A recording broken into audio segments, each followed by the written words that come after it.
Voilà, bien-aimés de Dieu, nous vous saluons ce matin. Nous sommes heureux d'être là encore avec vous à partager la parole de Dieu. Nous sommes aujourd'hui jeudi 12 août et tous les jeudis, nous prions pour la sanctification, nous prions pour la croissance spirituelle. Nous prions pour que le Seigneur nous aide à être proche de lui. Aujourd'hui, jeudi, la parole, la manne qui nous est donnée vient du livre de Lévitique au chapitre 19, Lévitique 19, à partir du verset 18. Lévitique 19, verset 18. Et je lis la parole de Dieu. La parole de Dieu dit, dans Lévitique 19, à partir du verset 18, « Ne te venge pas et ne sois pas rancunier à l'égard de tes fils, des fils de ton peuple. C'est ainsi que tu aimeras ton prochain comme toi-même. C'est moi le Seigneur. » Je reprends, Lévitique 19, verset 18. « Ne te venge pas et ne sois pas rancunier à l'égard des fils de ton peuple. C'est ainsi que tu aimeras ton prochain comme toi-même.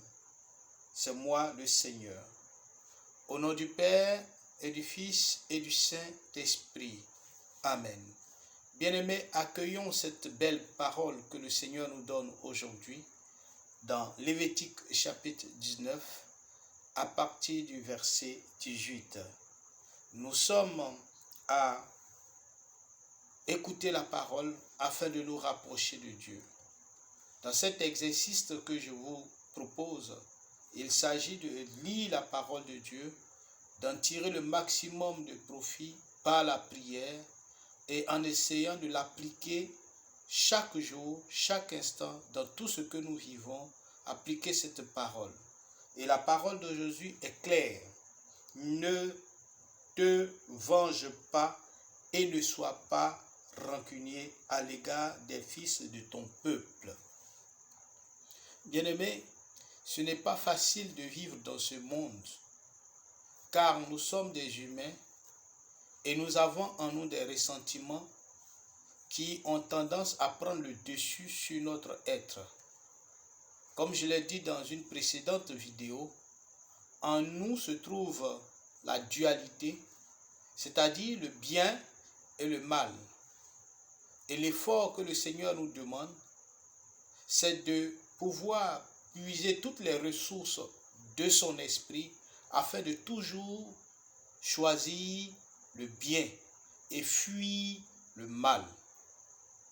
Lorsque nous vivons ensemble, en famille, en entreprise, en société, lorsque nous vivons ensemble dans toutes les ramifications, dans tous les regroupements de l'homme, de l'être humain, pour qu'il puisse véritablement marcher dans ce monde, être avec ses semblables dans la société, nous ne pouvons pas vivre sans les autres.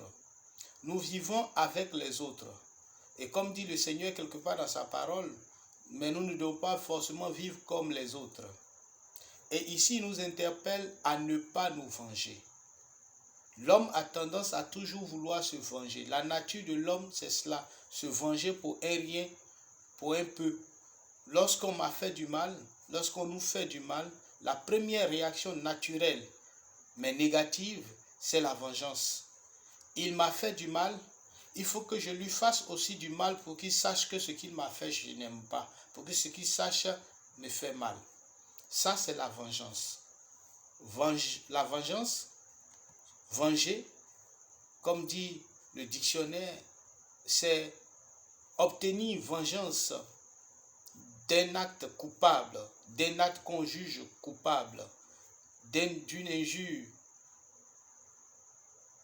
Vouloir obtenir absolument vengeance d'un acte qu'on juge coupable. Oui, ce n'est vraiment pas facile ici-bas. C'est pourquoi d'ailleurs, nous nous battons à rechercher l'Esprit de Dieu. Parce que si nous voulons vivre de nous-mêmes, nous ne pouvons pas tenir face aux injures, face aux calomnies, face à tout ce qui peut être comme des actes de culpabilité à notre égard. L'autre agit dans le but de me faire du mal, le Seigneur me demande de ne pas y répondre. Et nous avons vu une parole similaire qui nous demandait de nous tenir de tête, savoir tenir notre langue, ne pas répondre par le mal qu'on nous fait. Ne pas répondre par le mal qu'on nous fait. Il faut pouvoir avoir de la force, de la connaissance, de l'intelligence, de la sagesse spirituelle pour être au-dessus du mal qu'on nous fait. Il dit dans la suite de la parole, c'est ainsi que tu aimeras ton prochain comme toi-même. C'est moi le Seigneur. Aimer son prochain comme soi-même. Je crois que le Seigneur dit dans sa parole, dans l'Évangile, que c'est le commandement. Aimer son prochain. Aimer Dieu et aimer son prochain comme soi-même. Bien-aimé, je t'invite aujourd'hui de voir quels sont les lieux où tu as tendance à vouloir te venger. Quels sont les endroits, quelles sont les actions qui te poussent à vouloir te venger de l'autre. Essaie de faire un effort en les éliminant, en les épurant de ta vie, car c'est ainsi que tu te rapprocheras de Dieu. Aujourd'hui, pour la croissance spirituelle, je vais te demander de faire un effort sur toi. Regarde en famille, quelles sont les actions, les actes qu'on pose, les actes de scandale, les actes de méchanceté, de culpabilité à ton égard qui te poussent à te venger. En entreprise, quels sont les actes que les autres font qui te poussent à vouloir te venger? En société, dans ton groupe de prière, dans ta paroisse, quels sont les actes que les autres posent que tu juges coupables et qui te donnent envie de te venger? Essaie de les éliminer. Si tu peux les énumérer, essaie de les éliminer. Si nous prenons l'homme en général dans la société, nous voyons qu'il y a diverses sources qui peuvent pousser un homme à se venger. Il y a des choses pour lesquelles l'homme a tendance à ne pas se laisser faire. Nous sommes tous passés par là et nous comprenons. Par exemple, dans les relations amoureuses, lorsqu'il y a déchirure, lorsqu'il y a un tort qui est posé par l'un ou l'autre, on a tendance à vouloir se venger, faire de sorte à ce que l'autre sache que tu m'as fait du mal, il faut que je te le rende, pour que tu saches que tu m'as fait du mal. C'est une expression humaine, c'est une expression négative, c'est une expression naturelle négative qu'on peut comparer à une expression diabolique. Car il n'y a que le diable qui a tendance à vouloir se venger, à vouloir faire le mal lorsque il se sent opprimé.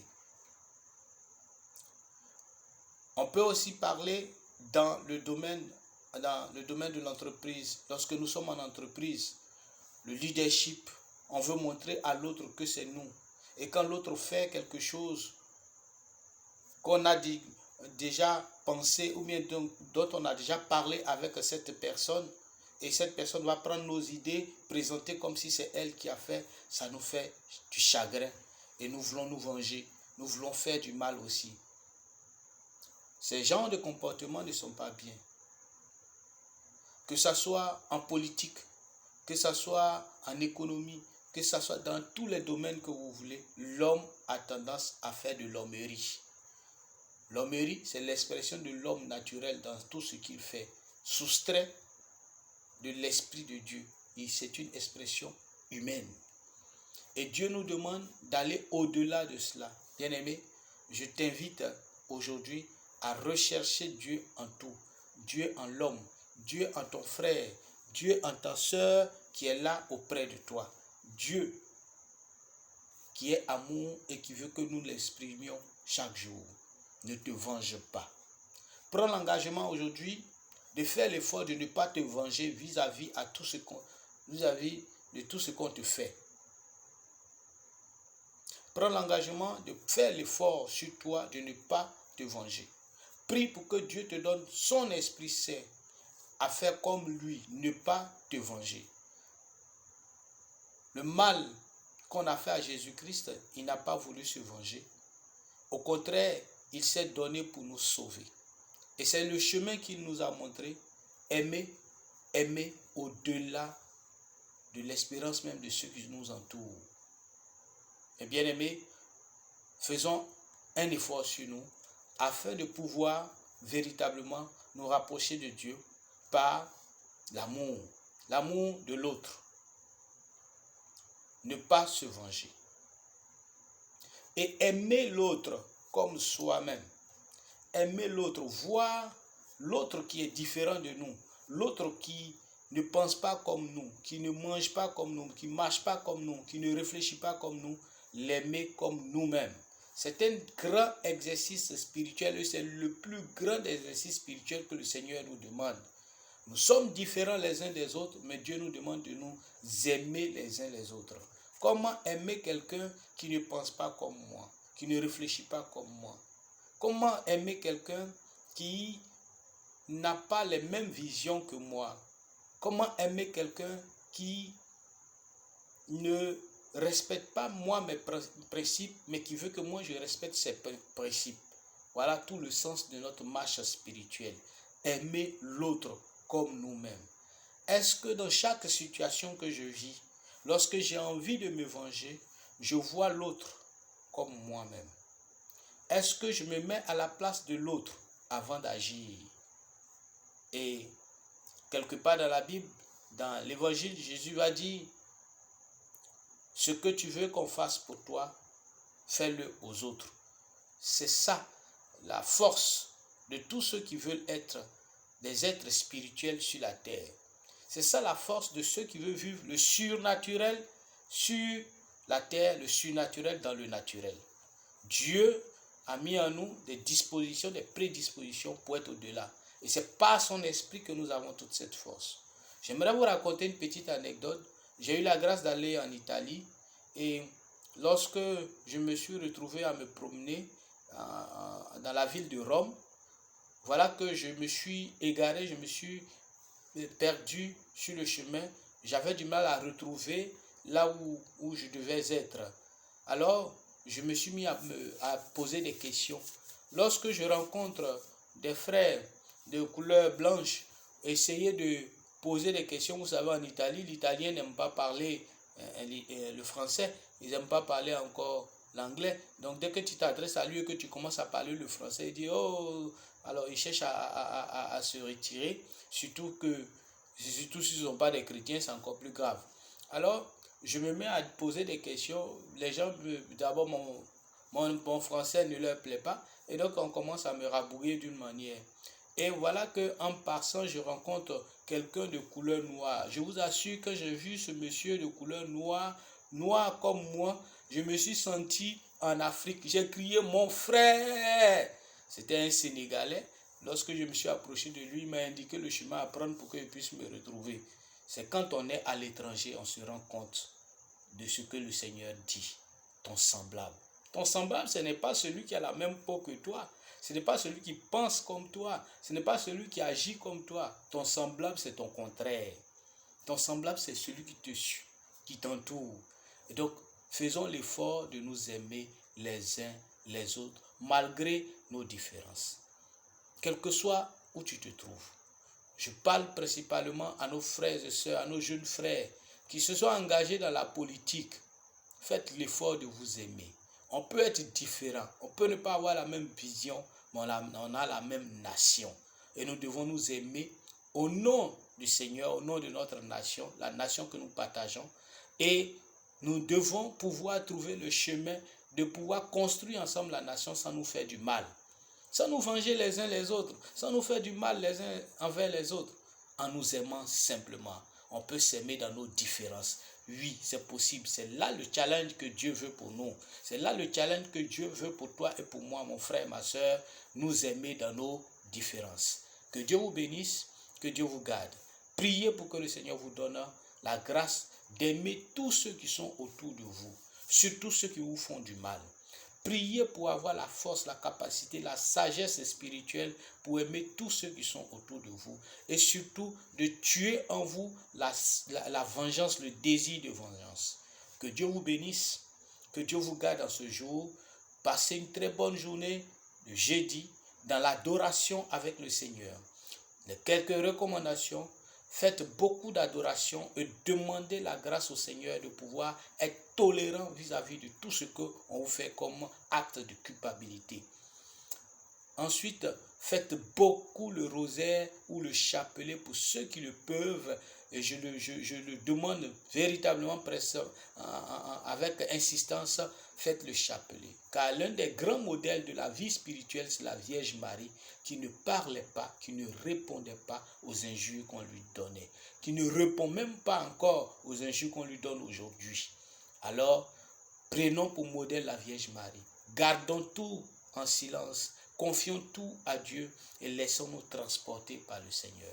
Que Dieu vous bénisse là où vous êtes, que Dieu bénisse vos maisons, que Dieu vous donne la capacité, la force de pouvoir aimer tous ceux qui sont autour de vous. Aimons-nous vivants, car Dieu est amour. Amen, amen, amen. Au nom du Père et du Fils et du Saint-Esprit. Amen. N'oubliez pas, vous pouvez nous soutenir en nous envoyant par email vos suggestions, vos conseils. Vous pouvez aussi nous envoyer en inbox sur nos différents numéros 00 225 01 01 20 42 20 07 07 22 01 16. Vous pouvez aussi, bien aimé, nous soutenir en nous envoyant vos participations, vos dons à l'œuvre de Dieu à travers les réseaux sociaux, en nous envoyant par Orange Money ou par Move Money ou par tout autre moyen que vous désirez. Vous pouvez nous l'envoyer en nous appelant auparavant 00225 01 01 20 42 20 07 07 22 01 16. Que l'Éternel Dieu vous bénisse et qu'il vous accorde au centuple tout ce que vous pouvez envoyer pour soutenir l'œuvre de l'évangélisation de proximité au nom de Jésus-Christ. Amen.